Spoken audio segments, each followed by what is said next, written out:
Happy 52 weeks.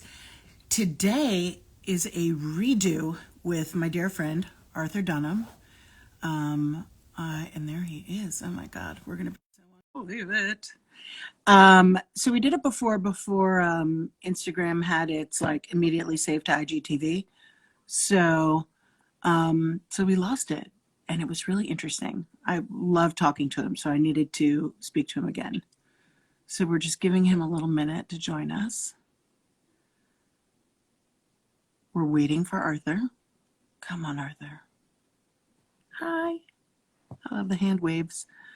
Yep, he's coming. So what can I tell you? It's boiling hot. I hope it's boiling hot where you are. Oh, we're still waiting for Arthur. My dog has a squeaky chew toy that I had to take away from him for just a moment.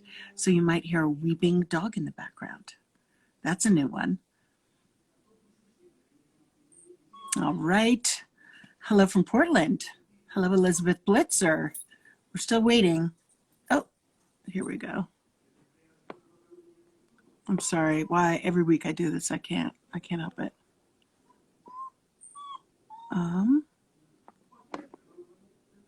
There we go again. We'll give it another shot. Do you hear the weeping dog? That's the weeping dog. Percy. Hi, you are not a weeping dog. Hi. How No, are I have you? a dog with plenty of squeaky toys here. So, Do you? well, they don't squeak anymore. The first thing Oscar does, of course, is to kill the squeaky toy by ripping out the squeaker. We do say like, kill Mr. Fox. We have Mr. Bill. And of course he says, oh no. Yes, I loved Mr. Bill. When he's new. Well, But your doggy is a new addition to your family, right? He is. He's brand new. He arrived. There he is. Oh, He's very camera shy. He arrived in between our talks. So, but I was very sorry that we lost that video. So, because your story is so fascinating and we had so many correspondences. So I just want to leap right in, if you don't mind. Sure. For Percy. You're taking the time. I know you're Are you kidding? Super busy. Oh my gosh, no. Talking it makes me so happy. So tell me about how you got started in design.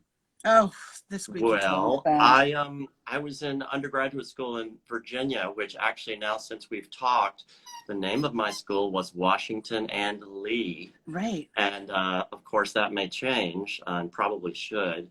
But I was studying business and accounting, and I finally decided. Which is hilarious. Yeah. Well, and it feels like it's the story of a lot of designers. It so comes in handy, though. To run a business is running a business, and all that sort of logical thinking helps a lot. I don't know what you're talking about. Yeah, I reached advanced accounting, and I just thought, oh my God, and I did well, but it was like, this is so boring. I can't spend my whole life doing this. And I had always loved art and design. Mm-hmm.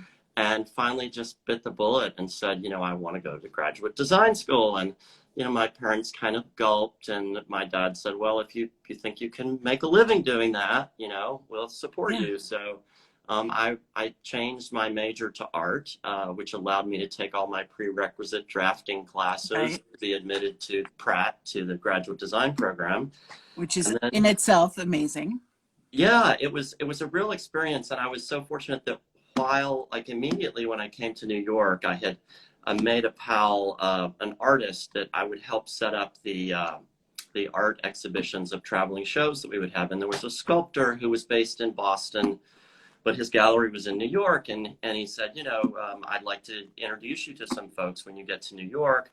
I'm friendly with an interior designer. So I thought, yeah, well, whatever. So, but he came through and he introduced me, and the designer was looking for an assistant in his office. And his name was Arthur Smith, and he had been the junior partner of Billy Baldwin. And you told me that last time, and yes. I'm ashamed to say that I knew his shop on 60th is A. Smith as a great shop, but I didn't realize he was Billy Baldwin's number 2. He was Billy Baldwin's junior partner, and when Mr. Baldwin retired, he really took over the whole business, and all of the loyal clients stayed with him. So it was a really cool, impressive roster of clients. The office was just above the shop on 60th Street. So we were all like tight little nucleus area there. And I worked with him. They would give me flexible hours. Some semesters I had Monday, Wednesday, Friday of classes. And so I'd work Tuesday, Thursday. And some semesters it was the opposite of that. And I was there for 6 years. And I learned so much and had the opportunity to work on just incredible projects. We built this 18,000 square foot Palladian villa in Mustique for some clients. And that was a real adventure. You know, it was a multi-year project and it was just everything from the ground up. How old were you? I was 21. Going to an 18,000 square foot villa. Well, actually, no, what a thrill. When I started. So like, let's say 25 when we a did whole 25. 25, a seasoned professional. But it was really such a learning experience. And we worked, another client owned La Fiorentina, which is this fabulous villa in Cap Ferrat, Saint Jean Cap Ferrat. And we built a guest house there, had to be done sort of surreptitiously and under cloak of darkness because it was all not zoned, landmarked, coastline and everything. And so they had to kind of dig out underneath an outbuilding and create a lower level, which we built this charming little guest house in. But it was a great start because I think that when your early work experience is so formative in terms of your design, you can have a certain innate taste, but it needs to be nurtured and developed. And I think that one is very fortunate if you have a great early work experience. And I did. Did you already identify that? I mean, did you know his work very well when you went to work for him? Well, I knew some of it. There had been because to land in an iconic firm is crazy. Right. And it was just, you know, how lucky was I? There had been a pool house that had been published on, it was built on La Fiorentina, and it was a beautiful pavilion. It was published in Architectural Digest. And interestingly enough, I had, you know, even then I would clip, you know, I'd clip all the things I liked. So I had that. And he had done also for the same clients in Acapulco, had done this fabulous villa with a big outdoor living room. The villa had sort of two blocks, and then it had sort of a bridge of the house that connected them, and underneath was all open air, and that was the living room. Yeah. And it was this incredible gutsy Carl Springer furniture. It was unexpected for Mexico. You know, it wasn't sort of a pastiche kind of let's pretend like we're in Mexico. It was very chic. And I had clipped that as well. So yeah, I was aware of it, but it wasn't foremost on my radar. How long, because I obviously I know you're working out, hearing that and knowing the through line is very interesting because it makes perfect sense. But how long did you stay at that firm? And did he just shutter?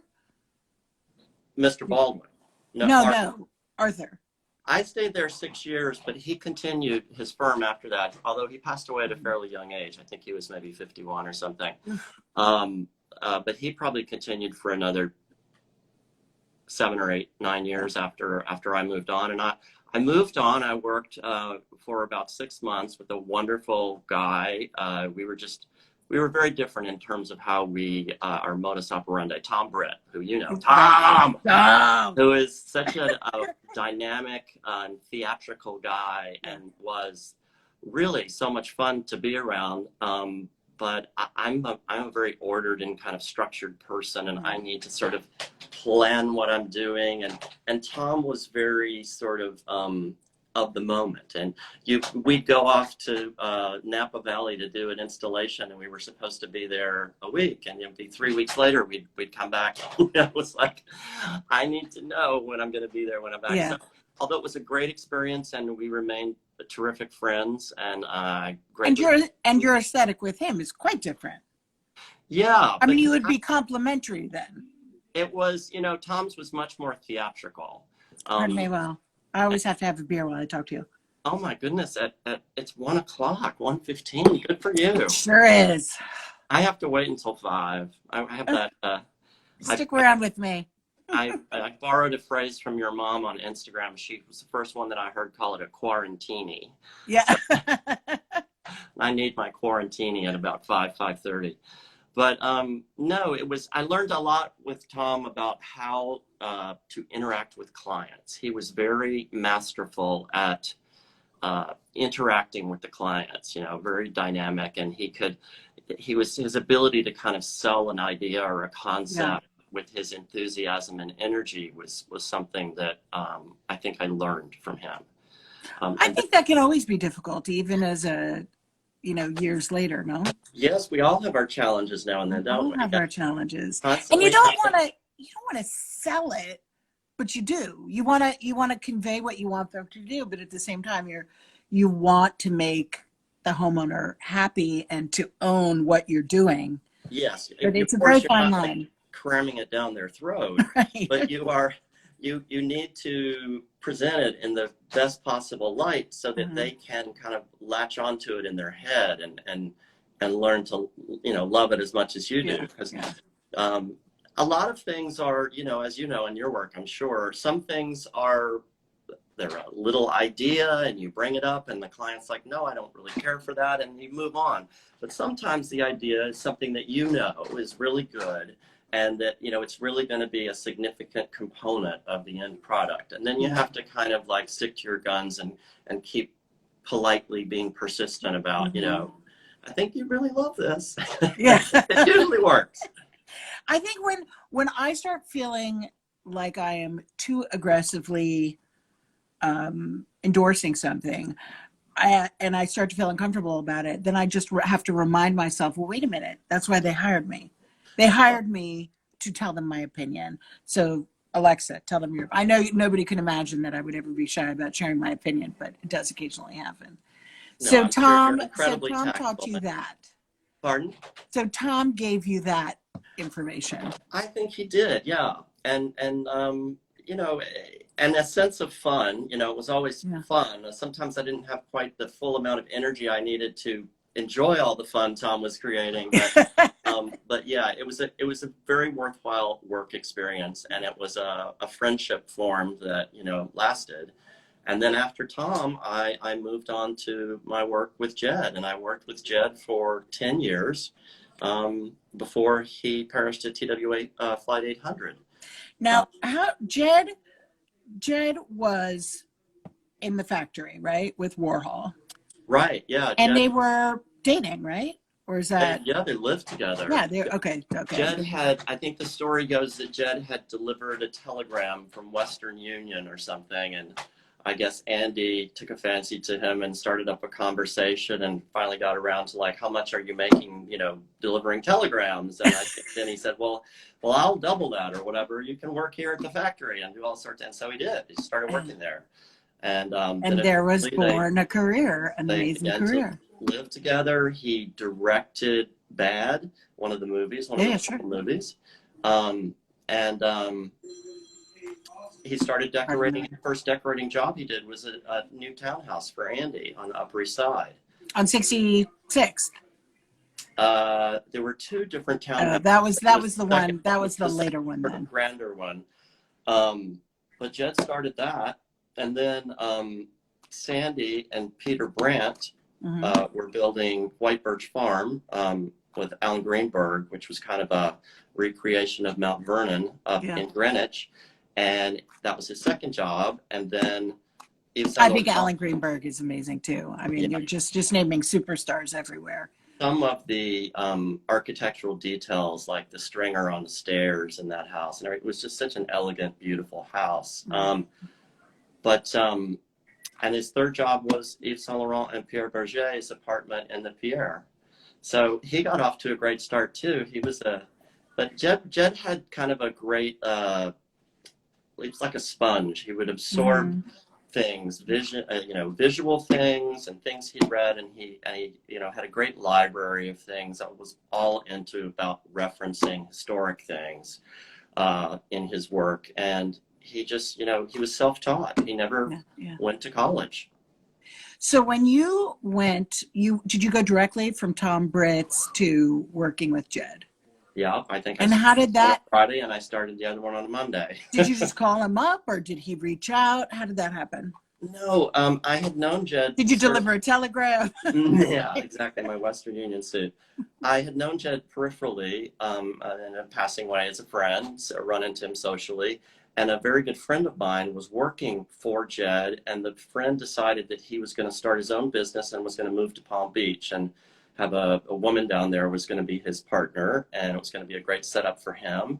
And he's like, well, why don't you just call Jed up? You can have my job. I'm leaving. Yeah. And sure enough, that's what happened. So it worked out. I mean, you look back at your life and you think, boy, how lucky was I?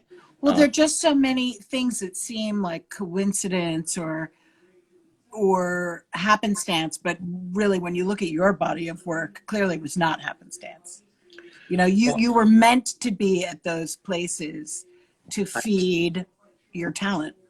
Well, I like to think so. I think I know I've always been a really hard worker, and I think my time with Jed worked out really well because he saw that I was really willing to put in the time and the effort, and I guess he saw that I had uh, a level of talent that he was happy with, and he really allowed me to form relationships with the clients. I think some designers can be a little bit possessive about their relationships with the clients and don't want some of the people in their office to forge really strong bonds with the clients for fear that, of course, they're going to run off on their own and take the client with them. But Jed wasn't like that, and he really allowed me to really get close with a number of clients. And when he passed, that's the real factor that allowed the firm to continue, were those client relationships. Right. Which is, of course, where you and I suddenly converge. Exactly. I remember, and I told you this before, I think I was on the phone with Alan Tanksley, who was a dear friend. And he told me that Jed had died on the flight to Paris or from Paris. Was it to Paris? To Paris. It was just taken off to go to Paris, yeah. And I walked into my father's office because we're all at work, and I blurted it out in this room full of people because there was a staff meeting, and it was just like a really searing, terrible moment. And my father got mad. He was like, "What are you talking about? That can't be." It was just the most shocking. Shocking thing.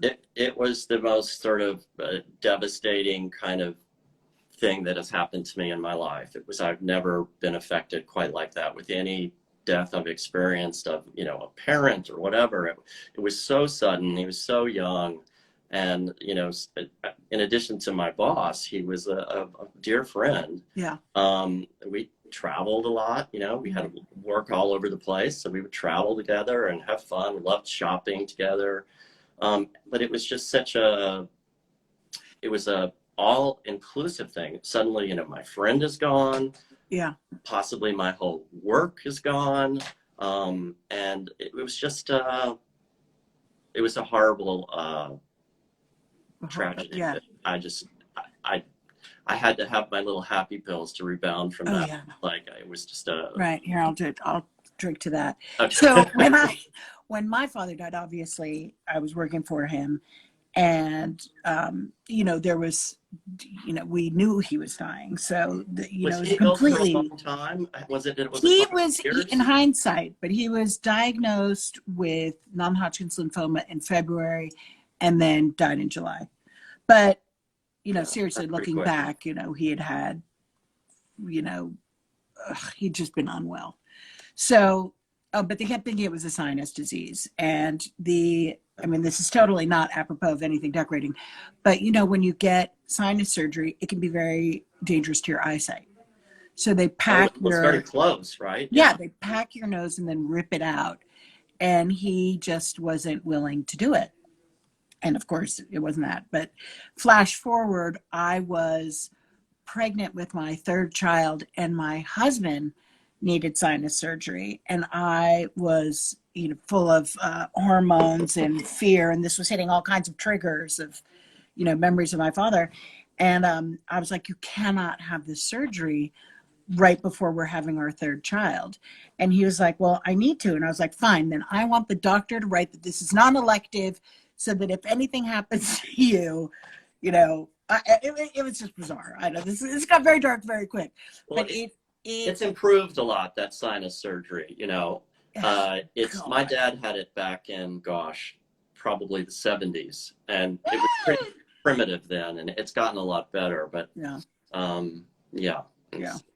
So in any case, I knew that my father was dying. And so all of the things that you're describing, I felt, but with none of that pang of waking up one morning, just going to bed with the world being one way and waking it up and being surprised to have it. I can't even imagine. I didn't wake up to it. I came home. I'd been out with friends out to have drinks, and I came home at about, 12 o'clock, maybe 1 o'clock. I remember we all had those answering machines that had the little tapes in it, and mine was just blinking, blinking, blinking, and I started listening to it. And all these different people, oh, how are you? Have you seen the news? Call me as soon as you get in, whatever, turn on the television. And I turned it on, and even at that hour, they had live coverage of it. It's like one of those horrible tragedies that sort of this endless news loop. Yeah. And they were doing, kind of search and rescue operation at that time. So I didn't really sleep much that night, so I didn't wake up to it. When did you go to sleep? How many years after that did you go to sleep? And it was not easy. But I think that, what doesn't kill you makes you stronger. It's a huge testament to your abilities that, you continued without faltering. And you weren't a novice. I mean, you had accomplished a lot by that point, I've been working 16 years at that point. I had 10 years with Jed, 6 years with Arthur Smith. And I had learned a lot, but I still felt, ill-equipped to be responsible as a rainmaker we had 26 people in the office at that time. And so it was a huge responsibility, but, looking back on it, I'm kind of patting myself on the back. I'm proud of it. And Jed's brother, Jay, who ran his twin, although not identical. Yeah. Fraternal twin, he ran the accounting department, and he was such a great partner to have in the business, and it could not have been a nicer person. And I was just emailing with him last night saying, you guys need to come from Bellport here to East Hampton and have dinner with us. So we're planning a little reunion to catch up. And first of all, Reed, I want to ask you, I think 26, in the years that now I've been doing this, I feel like 26 is just too many. Don't you know? I mean, that just feels like, and I'm not saying that because the world has just exploded. It just feels like very hard to wrangle. Like, what do you think the perfect number of people in a design firm would be? Well, I now have 6, including myself, and I love it. We went down to about 23, and we were 23 forever. And it's too big. I didn't like having, I couldn't be totally on top of absolutely everything that was going on. And so some of the projects, people would get sort of possessive about a project, and they would, you stay away, it's my project. And then of course something would go wrong. And then it's not their project. So I didn't like that scenario. And I really wanted a situation where it was just a smaller operation and not such crazy overhead expenses. And I'm very happy with our team of 6 now. And it's like a well-oiled machine. And I have like the best people working in my office, honestly, that we've ever had. And it's a great team. And I told you this last time, I've made two of them junior partners because I don't want to go through that horror of losing a key person and having to find somebody and then integrate them into the way we operate and everything. So they're in it for the long haul now. Somebody once said to me, someone I was working with as a colleague, and they said, nobody's indispensable. And I thought nobody's indispensable, but some people should be indispensable. You know, Well, like you can have the right person for the job, but not the right person for the team. And all of those relationships are really important to get right because this is our lives. And, you know, you have to have fun. And the more fun you have, the better you do. And, you know, I mean, while no one is truly indispensable, I don't want to put myself through that whole process of, you know, it's a lot of hard work to find the right person, and mhm. then they don't become a productive employee on day one. I think it's probably almost a year before somebody really gets integrated and is Mhm. kind of autonomous in the way they are able to address the flow of work that comes their way. Yeah. So I just, while people are certainly not indispensable, they it's a huge effort to regroup and bring in new No. folks. I mean, have people been And with you a getting it long time? right is very special. Say that again. I'm sorry. Getting it right, getting Getting those it right is relationships right. essential. It's like when you get it right, you're so grateful to your teammates. Like, wow, we're all so happy to get working together. Well, getting it right too, in the sense that, you know, I'm not fearful of somebody else speaking up in a client meeting, because I know that whatever comes out of their mouth is going to be the right thing, that Mm-hmm. they're not going to be going off on some tangent that I'm going to have to say, oh no, I don't think we want to do that. You know, They're not going to suddenly shriek a curse word. we're all just like in sync in a really nice Yeah. way. And I get from some of the folks that vendors, reps at different vendors are constantly saying to me, you have such nice people in your office. It's Yeah. a pleasure when any of them come in, and we just Yeah. love them. So, and I love hearing that. So let's talk about your design work, because you've had this incredibly fascinating series of events. But what's really it's your design work that is really beautiful, and that I'm sure people would want to hear your point of view about. Well, thank you. I think, one of the things that I think is a hallmark of our work is that it's quite varied. I Mm-hmm. think a lot of firms can sort of have a specific look that they've almost That's a great branded. contradiction in terms, though. You know, the hallmark for my work is there's no hallmark. Well, quality, but Yeah, it's the varied aspect of it that I like. I mean, there's certain designers, that have like it's a a look look. all white. It's like dark sculptural furniture, and they have had made incredible careers Yeah, because people go to them because they want that. right. But ours is kind of, if you look at the website, it's varied intensely. And everyone should look at the website because it's great. All Yes, that please. yeah. Look at the website, and at the present time, I'm going to put in a plug here. I'm a co-grand marshal of the Hope for Depression Research Foundation 2020 Virtual Race of Hope, which is happening this coming Sunday in Southampton virtually.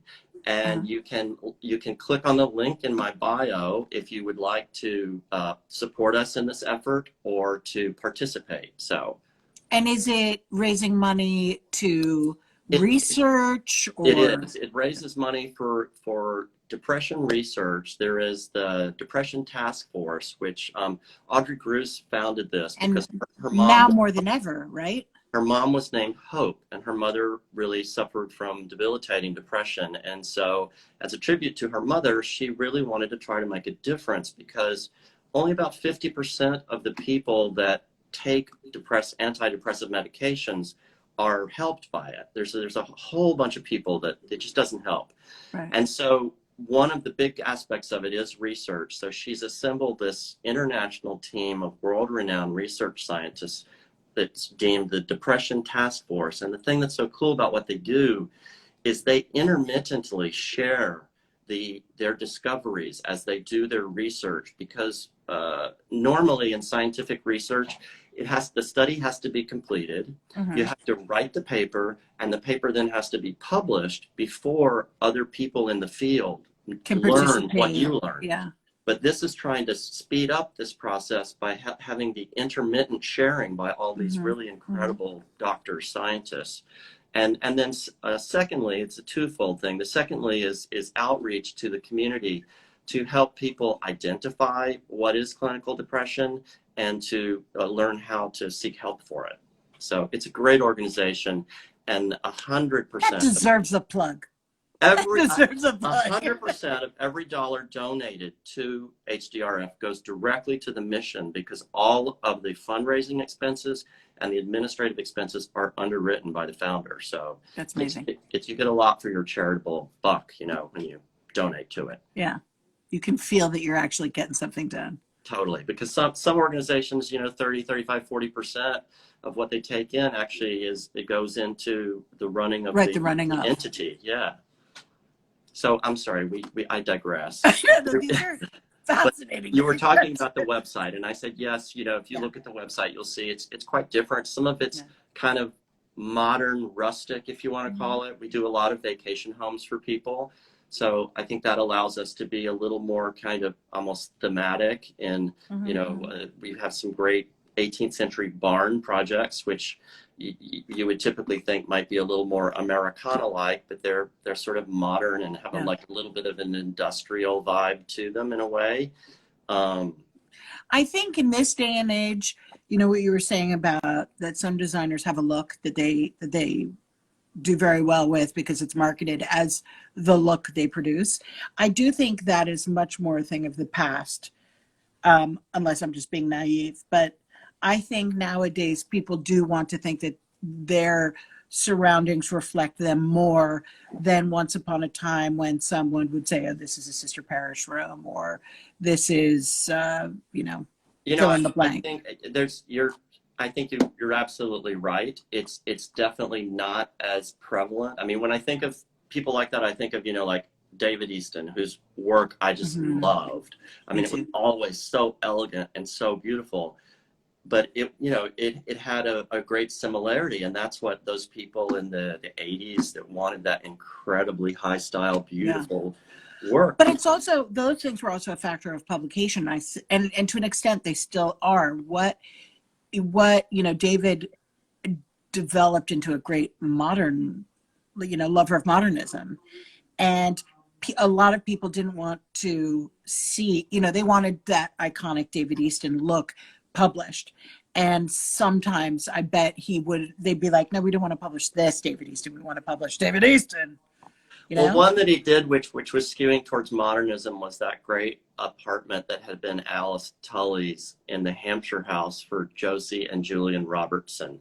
I once went to, I had a client that was on the board of Lincoln Center, and they had a little musicale event and a dinner there. And I was fortunate enough to accompany the client.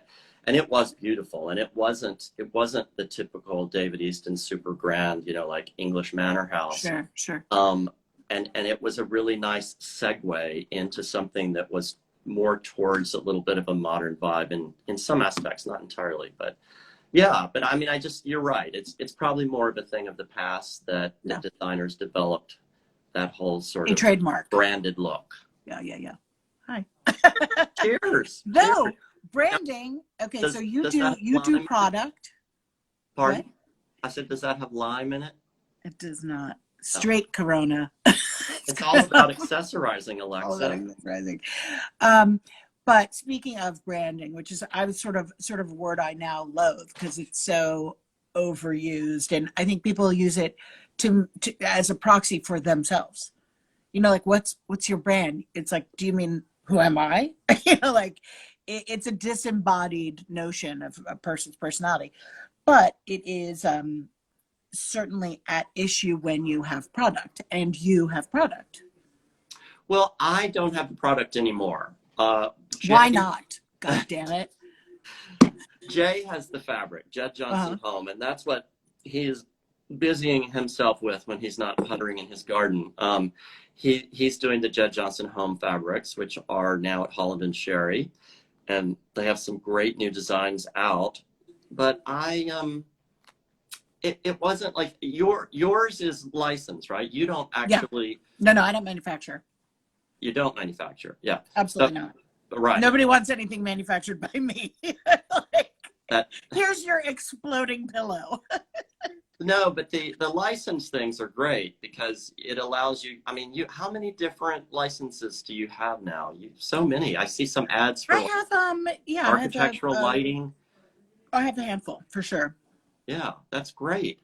And so I'm curious, when you're doing products, do they approach you or do you have someone that reps you and goes around to them and says, Alexa has this idea for Or door number 3, I pick up the phone. you yourself? Pick up the Yes, I have tried it myself, and I have tried it with a representative. And I had nice experiences in both cases. But the lighting, well, also there were, back to what we were saying with when you step into a firm where there's somebody very well known who's running it. My experiences are obviously unusual because they're in the footsteps of my father. So right. there was tremendous goodwill and obviously his wonderful name and accomplishments that were my calling card. But I feel like, especially in my case, because there was a question mark over, does she even design? Has she been working for him? Which I had been. I think it's always been better for me to do, or more successful for me to do the approaching. It has had better results because for people who don't know me, there can be that notion of, is she a Park Avenue princess who's just, she thinks she should get this and she's not going to do the work, or, who is this person? Now it's been 22 years, so it's different. Now that is not the case. But at the time I had to pick up the phone and say, it's Alexa Hampton. I really want to do this. I want to do it with you. I want to be a good partner. Like, let's do this. And I still feel that way. I want to have good partnerships with people who know what they're doing so they can guide me to do it right. Well, you certainly lucked out with the Circa team. Yes, Circa and Visual Comfort. Or rather Visual Comfort. They're so first class, and I'm constantly impressed by the quality of what they are able to bring to the market at the price point they have it at. It's really incredible. And Andy Singer, who is its owner and who's like the fearless leader of Visual Comfort, which is the wholesale line that is then his sister is Circa, right? And that's the retail arm. Though there are other retail carriers for Visual Comfort. Andy has such a point of view. He has great taste. He looks at things, and if he doesn't like what you show him or doesn't think it makes sense, he'll ding you. He'll be like, nope, that's not making it. And looking at what he's done, I totally respect that. He has something in mind. He knows what he's doing. And, that makes it so much better, because it's almost like having somebody. It's not like having somebody, is having somebody who saves you from yourself. If you do something that's god awful and you think it's great, you're like, maybe not. Have you made trips with him to like China to actually see the stuff in I have not. I was in China once and went to, was at the Visual Comfort table for something, but and spoke on their behalf. But I have not seen where they manufacture it. It's probably a lot of different factories that they utilize over there. I had friends that owned Robert Abbey, which is another company. Sure. They do a lot of where David Easton had a line, right?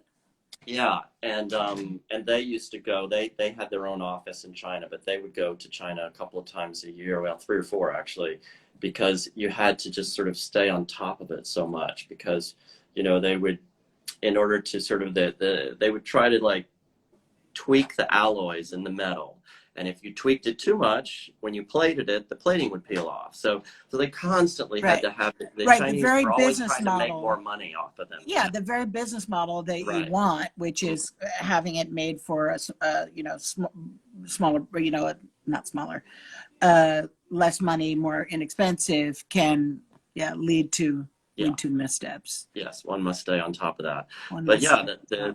The product is something that I'm no longer sort of. Would you be interested in it? I have, like any designer, I collect images of so many things, and sometimes it's you know, it'll be like the cover of an auction catalog that's Sure. like an enameled box, but I'm like, that could be a really great rug design, or, Right. you know, or glazed, some kind of incredible glazed pottery design. Again, you know, like, oh, wallpaper, fabrics. Mhm. So, I mean, I always like have these thoughts about things, but at the present 'Cause time, I don't know. when so back weaving back into your question earlier, so when I've done them in the past, like I'll do what you're saying and I'll collect things and go, oh, that's cool, and I'll assemble, you know, This 100 becomes the designs. genesis. It's not like you're copying it. It's like the stepping off, Well, right? sometimes I am copying them. I mean, like, let's be clear. I'm historically inspired. But say, you know, like I will let years go by and I will assemble like 100 different things, and then I will approach the person to partner with. So I think you'd have a lot of fun doing it for the very reason that you do have this extensive past of clippings and inspiration shots that you've been nursing along. You know, it's not like you're waking up one morning going, I'm going to go into product. It's you have been It's nursing a along process all and an that time. Yeah. evolution. Because that means half the work is done, if not more. Have you had somebody in your office scan all of your images into, are you digital with all of your imagery? Because I'm not. No, no. Yeah. Yeah, I Like, yeah, we are fairly analog at the Oh, office. wait, does your office do CAD yet? Because you We have someone who does it for us with us, but okay. we do a lot of freehand drawing Yeah. mostly. And when again back to product, I think it is more evocative to show a drawing because the person looking at a line drawing um, can impregnate it with, that's terrible sounding, with notions about it. You know, it's got more options and more ideas surrounding it than if you really hammer it out to its last detail in a CAD. You know, even so, if I give Andy Singer a line drawing of a lamp and it's just a shape and there's something magical and it looks beautiful, I haven't even specified the material. Right. It's selling the notion, or convincing him that, you know, do you think as a notion this looks beautiful? And if he says yes, then we can have the conversation about the material. It's Well, I like interesting. that approach. I mean, I do love CAD in terms of architectural things Yeah. because it's just so efficient. It's so easy to update the drawings and make the next Right. iteration. And it's gotten so much better. Yeah, it It truly used has. to be so soulless. Like sometimes I would look at a molding and I couldn't even understand it in CAD. Whereas if somebody hand drew it, I'd be like, oh yeah. Yeah, there are programs now where it can add all sorts of shading and everything to it to really give This it. technology, I tell you, I it's tell caught you, on to something to something. it. It's got Well, legs. technology, hello, just like here we are with our little Yeah. phones on the tripod in front of me, Yeah, you know. exactly. It's amazing. And Thank how, heavens. yeah, because we've been actually quite productive working, you know, from home here Yeah. in the quarantine land. Um, it's been shocking to me how productive we've been. Yeah. I mean, it's now coming to a point where some of us are getting back into the marketplace. It's everything I can do online except fabrics and carpets, which carpets I still Yeah. consider textiles. You know, it's like, it's Sure. very hard Yeah. to pick up You the can't see the nuances. color, or sometimes also carpets. You can go to a carpet vendor and look online at their carpet and then go see it, and they don't resemble each other at all. At all. I mean, like completely different colors. Yeah. No, it's you really need to experience it in Mhm. person, touch it, turn it around, let the light hit it different ways. Mhm. It's critical. But no, we've been quite productive, and I assume are people back in your office on any kind of a full-time basis yet? Well, we never closed in quotation marks, but I have been, you know, like, you know, go there if you want, or stay at home and do it if you want for the time being. I've been going to job sites. I know one of my colleagues is in the office routinely, but yeah, we as a group we have not all assembled. Plexiglass, Have you gone things uh, notwithstanding. have you gone out of town to job sites? And By car, but I just got an email this morning that says I need to go to a job site that is in a hot zone. So I'm Florida. going to have to. Yes. I'm going to That's Miami good. next week. I'm flying down early in the morning. I'm doing I have, in addition to the job site walkthrough, I have to do some other things there related to it. And then I'm taking the evening flight. I'm not even spending the night, but I have, That makes me feel good that you're doing that I have a because, face shield, one okay. of those plexi face shields. Yeah. I'm going to How wear do they now. work with the glasses? It's Well, fine. Actually, it's fine. I've worn it on you the, just look like a total ass. I took the jitney in one day because I needed to go in and out of the city to do something, and I really didn't want to drive in and out one day. I wanted to be lazy. So Yeah. I got the face shield for that, and I'm going to wear my little latex gloves and wipe down the seat before I get in, and I'm just going to have a positive attitude. So, but, Oh yeah, no. I mean, well, if we, which we have decided to do it, we have to. There's no point in doing it if you're not going to address it as doable. it's, they're to the point where they've run all the wires for everything, and they're going to start closing up the walls.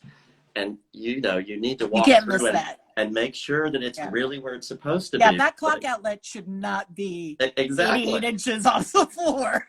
Oh my God. We did a project. We've done a lot of work down in the Bahamas and stuff, and we did this one project, and we would draw the elevations with all the dimensions, and we would go there. To scale on means the wall something. and draw it, and we'd come back like a month later, and it'd be like, where did you put this? How did you put this here? Yeah. It's like, so yeah, you got to look at it before they close the wall. But now with FaceTime and everything, things are so much better.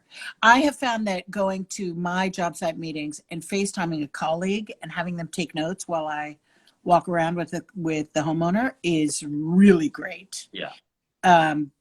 Because you can't really, like, I can't take notes when you're having the on. meeting. You're doing everything. You're trying to be aware of everything. You're trying to be mindful of everything the client's inputting, and you can't do that and take notes at the same time. It just doesn't work.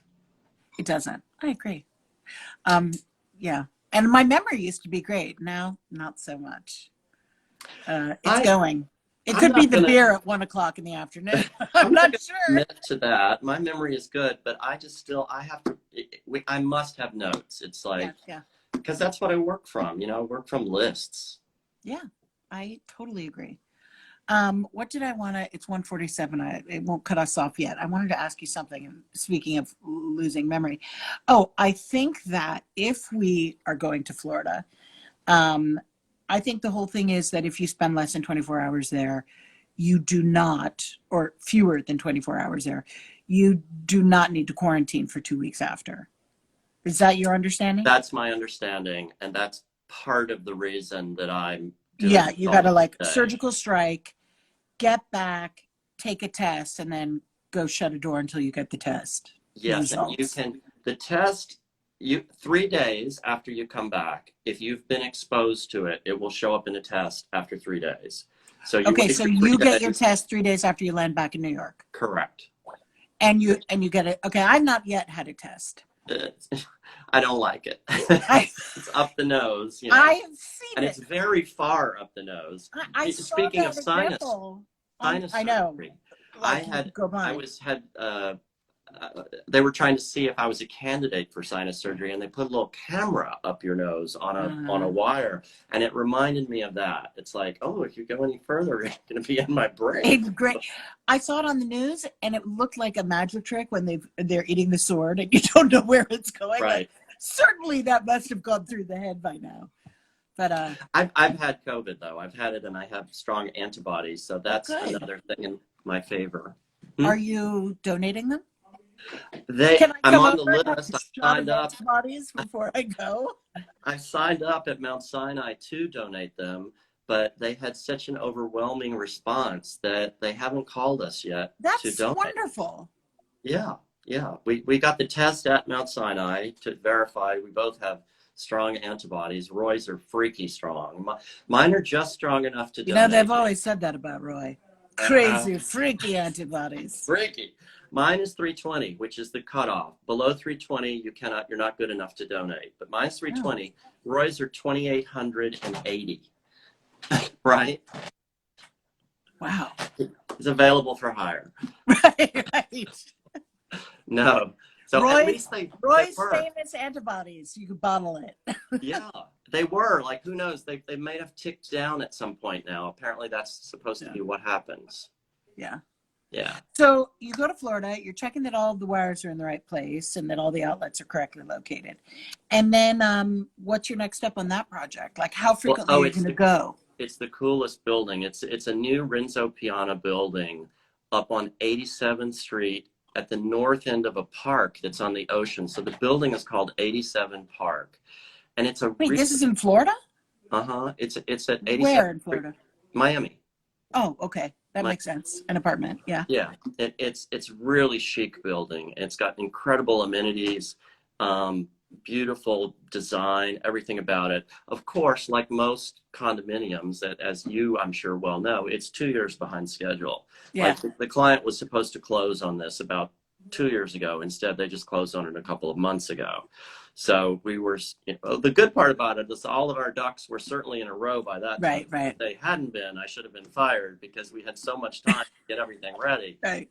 And the contractor, great contractor, had already kind of pre-vetted with the building department and gotten their feedback. So the minute we put our application in for the building permit, we already knew that everything met with their approval and it was zoomed right through. So, but the client will hopefully move in before Christmas.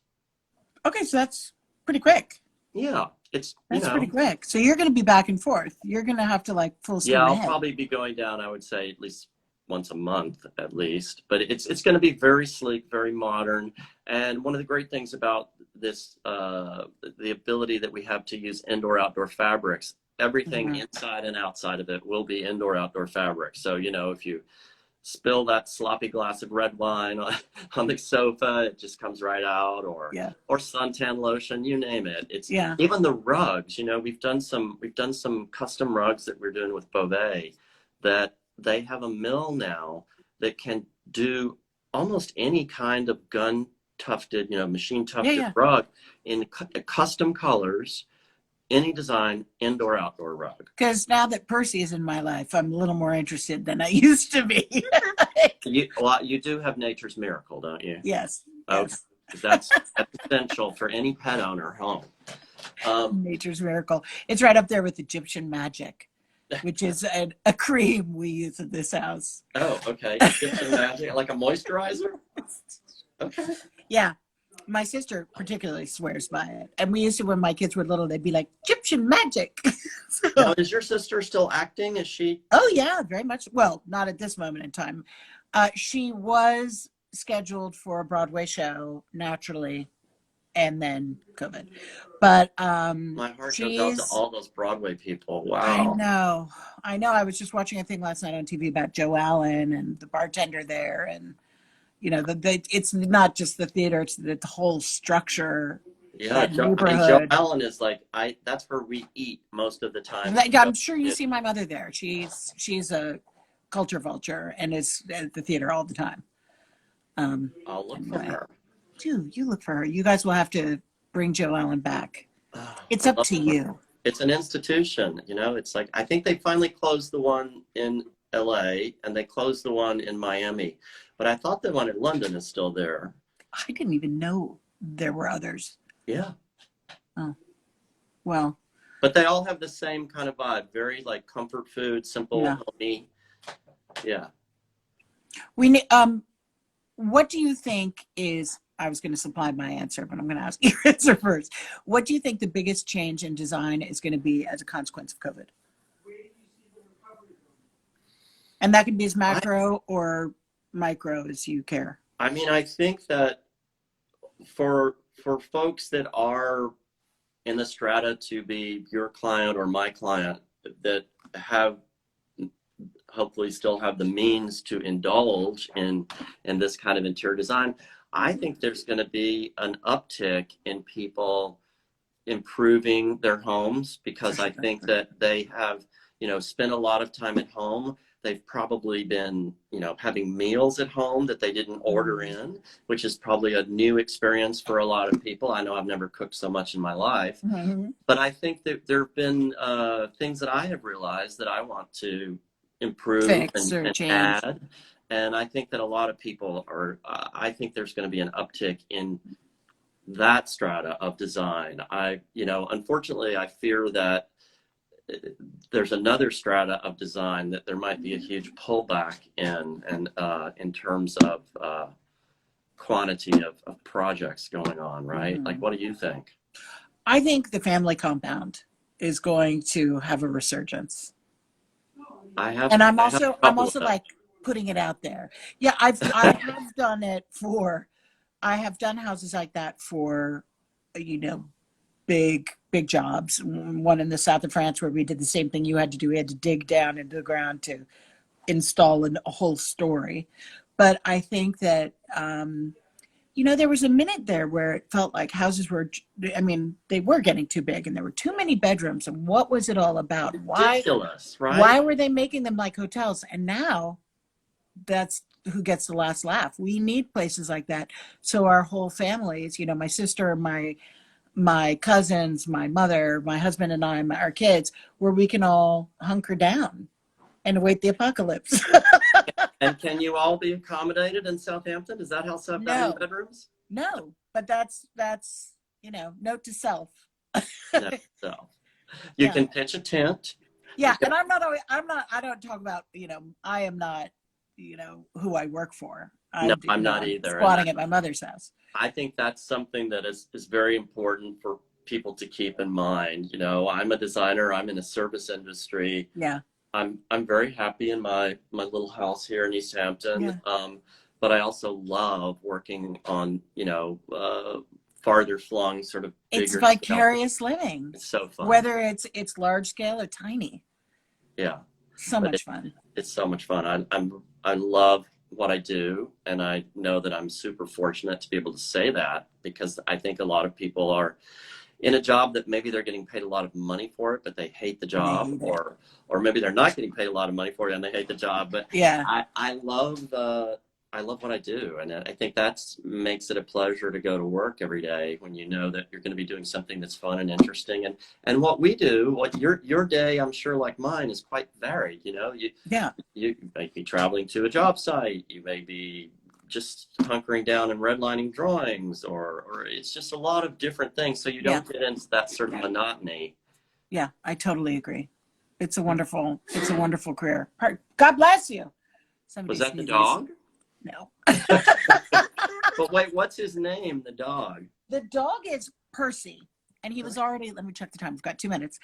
He was already named Percy, so we kept his name Percy because I felt like it was bad enough that he was, not with his original dog family. But then he became Percival Aurelius, and I'm not sure how that happened, but that's who he is now. Oh, we sing, oh, there he is. He hurt himself. Come here, Percy. Come here. Don't be on the sofa. My mother will kill you. Come here. Just kidding, Mommy. No, he's not going to come here, but he heard his name. He listened to Percival Aurelius. All right, well, I guess it's time to go walk him. Thank you so much for doing this again with me, because I had so much fun. Yeah, and I want to get together in the city and quarantine it, Joe. When we're able to have a nice dinner at a real restaurant in the city. I'll take a bad restaurant. Well, I'll we're take in the anything. same neighborhood. I love Morso. Do you ever go there? I do like Morso. Yeah. I do like Morso, but it's so close to the home front. Yes. No. Sometimes I like getting a little further. Maria. Well, that's fancy pants. That's my fave. Maria is amazing. Yeah. Okay. All right. Well, to that. Yes. Thank you so much. Hugs and kisses. And maybe we'll be on what airline are you taking to Florida? American, I think, but I'm flying to Miami. You're flying to Palm Beach. That's right. No, I'm not flying to Palm Beach. I'm flying to Jacksonville. Jackson. Okay. So I will be Delta. I am Delta True Blue. I really like Delta a lot, but the times were much better on American for this particular jaunt. Sure. Yeah. Yes. All right. Thank you. Thank you so much. Love you, and speak to you soon. I hope so. Take Bye. care. Bye-bye.